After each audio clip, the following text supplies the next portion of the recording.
Hey y'all, it's Joefer here, the cranky old gay guy.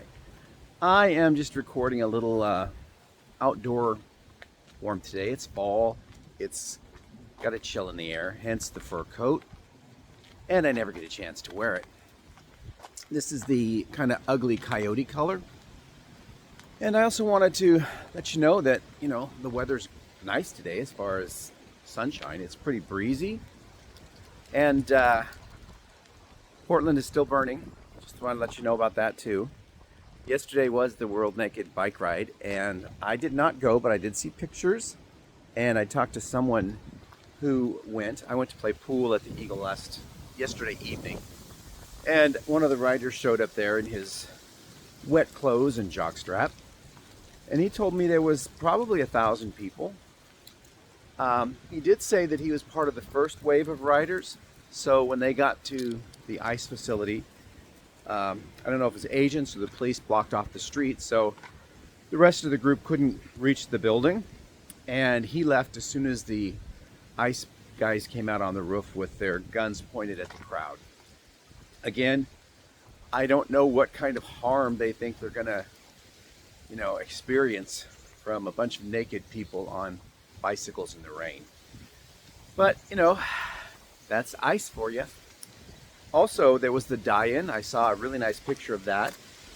The bodies on the Burnside Bridge took up, I would say, they spanned from the east side halfway across the bridge, all just laid down. I don't know how long they were there, but I knew it was going to happen. I heard it was going to be a die-in. And that's what die-ins are. They just represent people who have passed because of whatever the cause is that we're talking about. And in this case, it would be ice, I'm guessing. So cranky? Geez, give me a minute. I did go to the gym this morning, and that wasn't so bad as far as parking and stuff. I didn't have any major parking issues. One road delay for a big truck on the side of the road trimming branches.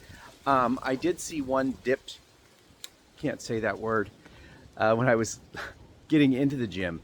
There was a car that parked as soon as you turn in. They just parked there to let someone off or pick somebody up.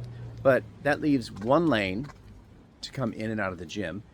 And if someone's trying to get into the gym parking lot and someone's coming out, they have to stop on the main street outside, which blocks traffic and backs everything up because someone is too lazy to park in a 15-minute zone 30 feet away and wait for the person that they're going to pick up. On that note, last night there was someone that made me very cranky, and I was coming home. It was dark, it was raining, and I was coming home from the Eagle, and I turned off of Lombard, just past 27th. You turn to go up to Deacom to get into my neighborhood, or get on the road that leads to my neighborhood. And this is what happened. As soon as I turned, I'm glad I was going slow and I was paying attention, because there was a truck one car length in as soon as you turn the corner, and this is a blind corner and it going uphill, and there was a truck just stopped there. It's more of a hatchback, maybe it was a minivan, but the hatch was open, a bunch of junk inside, and this guy standing on the driver's side out in the street with a cup of coffee and his door wide open. And he was just walking around. I stopped. He looked at me like, "What are you looking at?" So I drove to the other side of the street, went up the hill, and I'm thinking, someone's going to come around that corner very fast, because they do. They slow down and then they punch it to get up the hill, and that guy's going to get hit. And who knows, maybe he already did. Now, did his vehicle have car trouble? Is that what's going on here? And he had to stop there? Because that's not what it looked like. He didn't have any lights on. He didn't have blinkers on. He just pulled over to get something out of the back of his car. Ridiculous. And yeah, that kind of stuff does make me cranky. I'm going to show you something here. This is an old church. They still have services, but I think their congregation is maybe 5 people now. I looked it up on Portland Maps, And this is zoned residential. So there's this big old church behind me. And that end, it's got an upstairs. It looks like maybe that's where whoever lived there when they were running the church lived there and had the bedrooms and all that stuff. But I think it would make an ideal space for me. Renovate that end, turn it into a living space. Nice apartment, house. And then the actual hall, which is this big part, I would then turn into an event space, like for art shows or weddings, or if someone wants to have a dance of 50, 60 people. And then the basement, it does have a full basement, and I can tell that just from the windows.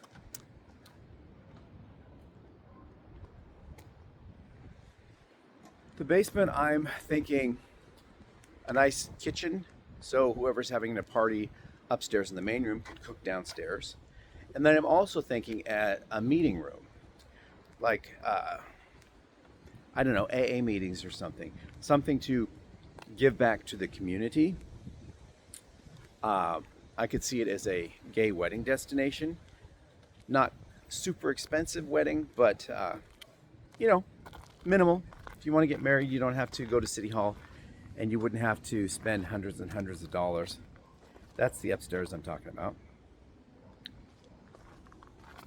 But it's a pipe dream, I guess. The building's not for sale. The older gentleman I've seen and talked to, because someone had opened the upstairs window and they were living there, squatting, going up the fire escape. I told him about it, and he goes, yeah, I know. So maybe he's allowing someone to stay there. The window has since been repaired, and I haven't seen any activity. Not that I'm watching, but I do pay attention when I'm walking the dog. Oh, and the steeple has a much bigger base on the bottom of it. I would house that in over to the upstairs of the living space building. And in doing so, I would open it up so it's an covered open air veranda. Again, pipe dreams. And I'm out walking without Sophia because she's pulling, and I couldn't find her, to be honest. When I left the house, I didn't see her, so she's probably under the bed. She lays under the guest room bed a lot. I don't understand why. I guess it makes her feel comfortable. It's not real dark in that room. It's my office. It's the one I do videos out of. But as you can see, this is, by the way, one of the walkable alleys. It's not paved. As you can see, the place is not on fire. No explosions. At least this part of town. There could be flash grenade guns or something down by ice, but again, most of that action happens in the evenings and night because that's when the agents move out and confront the crowds. Why? I don't know. They want a war. Okay, that's all I've got for you today. I want to wish you all happy Monday. This is Indigenous Peoples Day. Well, at least it used to be. I think that was reverted during this administration. And for some people, it's a holiday. For me, it's just another day. Right? Stay cranky, my friends. Stay cranky. Bye-bye.